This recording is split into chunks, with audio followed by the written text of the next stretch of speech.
আসসালামু আলাইকুম। তাদের আজকে সুন্দর করে ছোলা খাইতে দিলাম। অনেক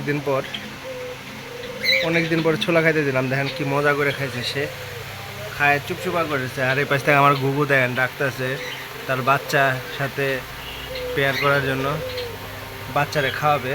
সে ফুরফুরায় ডাকতেছে। আর এই পাশ থেকে আমার জাবাগুলা দেখেন, অনেকগুলা জাবা হয়েছে। কারো যদি রানিং জাবা লাগে, সিলভার, ব্ল্যাক, হোয়াইট, যার যেটা লাগবে খালি জানাবেন, দিতে পারবো, কোনো প্রবলেম নাই।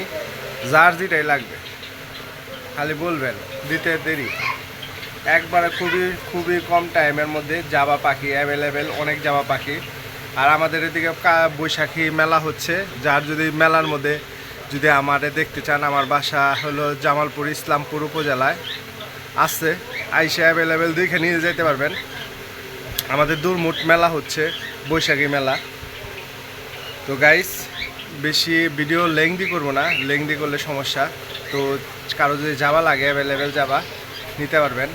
আর আমার প্রপারই বাসা, যার যেখান থেকে আসে প্রয়োজন হয় আইসা নিয়ে যাবেন দেখা, নিজের পছন্দ করে। আর যদি কেউ যদি বাচ্চা সহ বা ডিম সহ চান, তাও দিতে পারবো। আর এ পাশে আমার ককাটেলও আছে, টেম। এই দেখেন, সে হলো আমার টেম ককাটেল।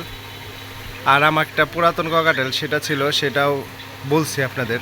আর এই যে একটা টেম, এরও ভিডিও দেখছে, আর টেমটা নষ্ট হয়ে গেছে, সেও নষ্ট হয়ে গেছে পুরোপুরি।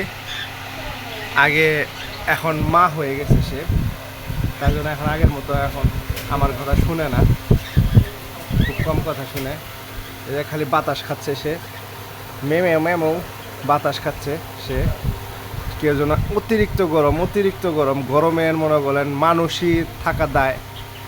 প্রায় হলো 39-38 এইরকম ডিগ্রি পর্যন্ত আমাদের এই উপরে চাল পড়ে, তাপমাত্রা অনেক বেশি হয়।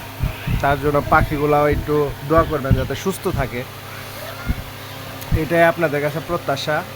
আর অবশ্যই পাখি লাগলে জানাবেন, দিতে পারবো, কোনো প্রবলেম নাই।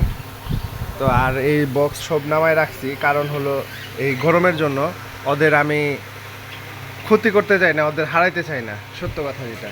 এই জন্যই বক্স নামায় রাখছি গাইস। আর ভিডিও লেংদি করব না, ভিডিও শর্ট করব। অবশ্যই আমার চ্যানেল সাবস্ক্রাইব করবেন। আর আমি অনেক দিন একটু অসুস্থ ছিলাম, বিধায় ভিডিও দেওয়া হয় নাই। আবার রেগুলার ইনশাল্লাহ ভিডিও দিব। এই পর্যন্ত ভালো থাকেন। আর অবশ্যই চ্যানেল সাবস্ক্রাইব করবেন। আসসালামু আলাইকুম। তো ভালো থাকেন, আল্লাহ হাফেজ।